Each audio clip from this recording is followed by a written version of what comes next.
All right. 1089 has just come out, and quite honestly, I'm freaking out, and I need to talk about this with people. So this is going to be its own complete chapter. The cat says hello.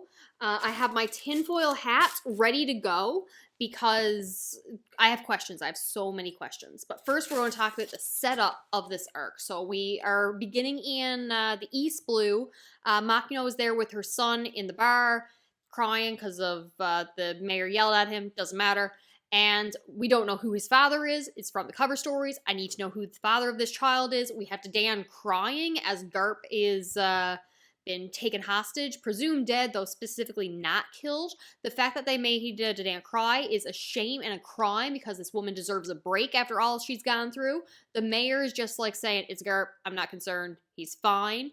And then we are cutting to extreme weather patterns all over the world. The northeast, south, west blue. We're seeing the people we know in those areas as just devastating tsunamis and earthquakes and floods and rising ocean waters. The ocean has risen a full meter and it's causing extreme problems everywhere in the world. The reason for this that they don't know, but we do, is that Lucilia has been destroyed and has left a crater hole in the ocean with the water flowing in, and it's not closing up. Where have we seen a hole in the ocean before? Enies Lobby. And that can only mean that at that location, an ancient weapon or whatever the hell the mother flame and the thing that Vegapunk had made for the pointy hat person has left the hole there initially, hence tinfoil hat's incoming information. But first I need to talk about Enies Lobby and what we know there. Going to take a breath and try to calm down a little bit. All right, so we know Aqua Laguna from Water 7 was caused by the pulling in or out of the tides from Long Island, that place over there, and that's what the water going out revealed all the islands that allowed people to walk around. We're going to get to the tinfoil hat theory involving that in just a minute, but we're going to start with the facts first. The water comes, goes to Water 7, oceans rise, extreme storms. You had the old Water 7 they had to go up in elevation, and hence why Iceberg is working on getting the place to float, because it keeps getting flooded higher each time. You're losing land each time. And now we have extreme weather patterns all over the world from most likely the result of this ancient weapon being used again. So the long-term effects could result in other Aqua Lagunas in this area. Was this attack stronger, weaker, the same as whatever the hell happened at Enies Lobby, or what happened before Enies Lobby? I don't know. Maybe. Why? No, I was going to say, like, why didn't they use this in the past if they clearly had it in the past, but we lost that power.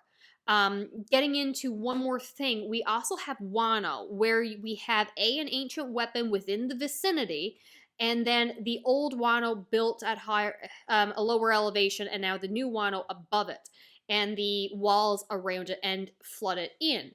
Could it be that this was a result of, I don't think there's another hole in the ocean somewhere. This could just be the fact that a way of keep the ancient weapon away from everybody. They flooded it in and just sacrificed the old town to do it. But we do now have another example of having to rise in elevation because of, most likely, the effects of an ancient weapon nearby, even if at this time in Wano it is just to hide it. Not really sure what we're doing there. Aqua Laguna had also been worse during the time that we were in Water 7. It might be related to the fact that Kuzan had frozen everything, so maybe water was being pulled from other locations, or if it had already melted, maybe more water had come in. Not sure, but we definitely had a worse Aqua Laguna at our time. And then when we get to Enies Lobby, we learn it has different names. The sun is always shining there, so it's like never nighttime. Was Endless Night and Forever Dawn. Sweet clue what they called this. Afternoon Island and Never Night. So coincidentally, if it's never nighttime, then we can never have a dawn. And Luffy and the Straw Hats have been prophesized to bring the dawn. Or is it the fact that dawn meaning the sun, and the sun will never set? So maybe Joy Boy already brought the dawn to Enies Lobby area, but that doesn't make sense. I should really have my tinfoil hat on right now. So something going on there between the dawn and an ancient weapon being used. So it's a good thing the tinfoil hat's on, because there's two possibilities that we're thinking now for what could have been there initially. The one I'm going with, and the one I'm believing with my whole heart and soul, is the ancient kingdom from 1,000 years ago. This is the original spot of their biggest enemy, And upon its destruction and grave, and how the government would feel would be overcoming the maybe tyranny or ending a war, whatever the hell the reason they justified for destroying this kingdom was 1,000 years ago in the Void Century. They have now put a temple of what they feel is justice over top the ruins of this area. I can definitely see them doing that. Option number 2, which doesn't work, which needs a little bit of workaround, would be relations to the God Valley incident somehow. The timeline does not work for Enies Lobby itself to be the both God Valley and the Void Century Kingdom. However, if it was just like kind of like a Hiroshima incident where to end the war we attacked not the capital, so they attacked an island in relation to the Kingdom of the Void Century, but not the Void Century Kingdom itself, just a different one. And then God Valley itself could be the Ancient Kingdom. So they are the same location, which is separate from Enies Lobby. I do think the God Valley place needs to come into play somehow. And I think that might work if Enies Lobby was just a side shoot, not the capital of the Void Century. Something's going on. Other things that I want answered is it took, I think, 6 days for the effects of the weather to happen after the attack on Lucilia, which is an extremely long period of time between shockwaves and causing earthquakes. I feel like things should have happened quicker, so either we're referencing like just the size of the world itself, or I have no idea what the other or could be, why it took 6 days for all this, or we've been having these extreme weather patterns and it's just been lasting 6 days. But I'm wondering if it plays any role whatsoever. The other thing would be why the hell it's not filling in. I was wondering this back in Enies Lobby, but I never did get any kind of answer for how come the water just doesn't eventually fill up. So it has to be draining and going somewhere. So a couple different options. One, we're dealing with a flat earth and it's just falling and gone forever. And then I don't know where new water is coming from. Don't think it's that. Current thought, maybe it drains and somehow makes it to Reverse Mountain or anywhere else in the world that or in the Grand Line or New World that just has extreme weather, weird turbulence kind of thing. I kind of like the idea of it going to Reverse Mountain. Not sure why. All right, before I take the tinfoil hat theory off, I do need to talk about, was it Long Ring Long Island and its possible relationship to what the hell could be happening. Because like I said, it drains for Aqua Laguna to flood Water 7. And if that whole environment and water issue was caused by the attack at Enies Lobby, then I do feel like this weird tinfoil hat theory I stumbled across on TikTok, linked below, is kind of, I like it. So I thought this was crazy, but it might not be actually crazy. It might actually come into play somehow. Something might come into play. So the theory starts off with the idea that the old man that we meet there says to Luffy, oh, long time no see, as if he's recognizing possibly Joy Boy. That's a stretch, but who knows? We don't know if they're immortal on these islands for all we know. Second of all, they talk about how things grow so big and long because they're free. Coincidentally, Luffy embodies freedom. Also, issue number 3, we have 10 islands that form like a crown but are always flooded. You can't get to any of these one islands specifically because the log post is just going to take you to one, and then once you're there, it'll take you on down the Grand Line, and it's not going to take you to all the other islands. They don't have an individual log post, which means you need a specific eternal log or map to get to any of those other ones. And then the fact that it drains once a year, what the hell's at the center of it, I wonder? Because when it drains, they can walk around to get to the next island. But what if there's something there? Now, the theory claims that Laugh Tale is at this location. That might be a little extreme. I'm wondering if it might be the location of something hidden from the Void Century, or more information, or a poneglyph, or something. I do really hope that these 10 islands come into play somehow, because that would work really, really cool with the story. All right, so that's all the craziness there with just a hole in the ocean that I need answers to and how it relates to Enies Lobby and what the hell was at Enies Lobby before Enies Lobby. The rest of the chapters goes by extremely quickly. We got enough firepower surrounding Egghead to put a Buster College chain. There's 30,000 soldiers. We got 9 fleet admirals, one of which is Doberman, who I need to see get punched in the face and or suffer violently because he was responsible for at Marineford. He was high on my hit list because he said that he wanted to take Whitebeard and Ace's head and show the public in response to their victory. Like, I need him to suffer for that statement. And then you got like 20 odd warships, you got Kizaru, and you got Saturn Buddy. So yeah, a lot of powerful people coming on Egghead. Saturn is just having his snack. He's the Warrior God Defense Science or something like that is his title.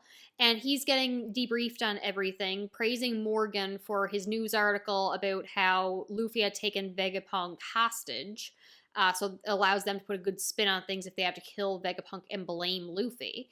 And then he'd ask about all the people who worked on the island, where are they to, is told they have already fled, and he gives the order without batting an eye, sink their ships, they might know something. However, he does not say that in reference to Bonney. When he's told she is on the island, he's like, oh, well, she's just a little girl, let her live, it's fine. Basically they have no use for her, so they don't need her dead either. That doesn't sound like a celestial dragon-y world government leader, five elders kind of thing. I feel like they would just kill everyone who knows and could know anything.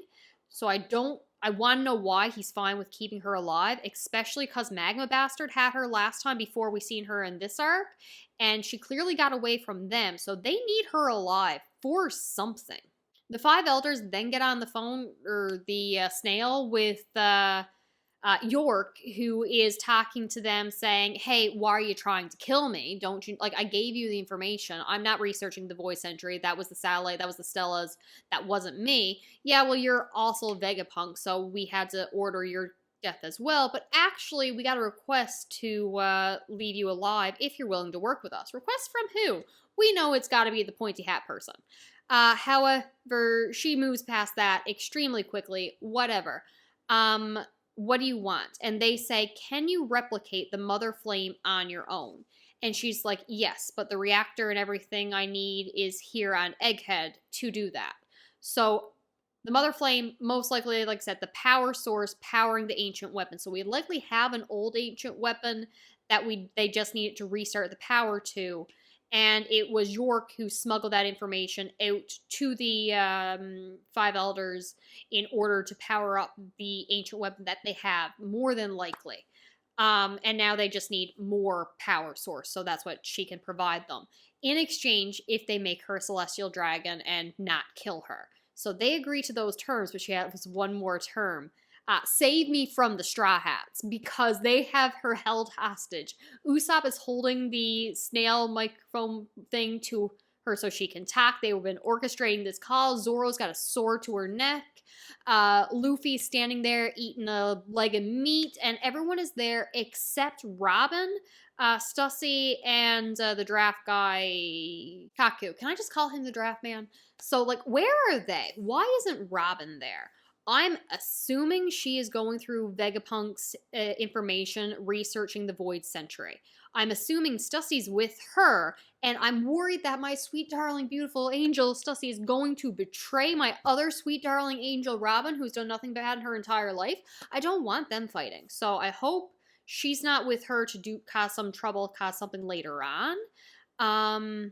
Kaku, I'm just assuming, is knocked out somewhere. He probably got injured in a fight or something, because that leaves Lucci on his own, being watched over by Luffy.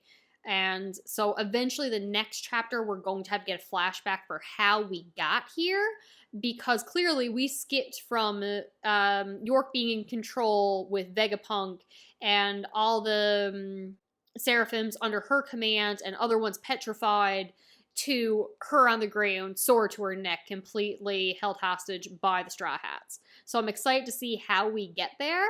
It shouldn't be hard for Luffy and the crew to take care of all of this, but we still have Blackbeard's pirates coming in, one of which is a shapeshifter, the other one got hypnosis, so we don't know how they're going to play and what they're going to do. It's going to be one of the two or both. I'm leaning towards both of them are going to be the ones to show up. We don't know how they're going to deal with Kizaru, what he's going to do. He's talking to Sentamaru, who is on there completely on side protect Vegapunk, while he's like, I'm a cog. Kizaru's just like, I'm a cog in the machine. I have orders to take him down because he was researching the Void Century. Why can't you just side with us? Sentamaru's like, no, not doing it. So, like, I'm very, very excited, and I have so many questions.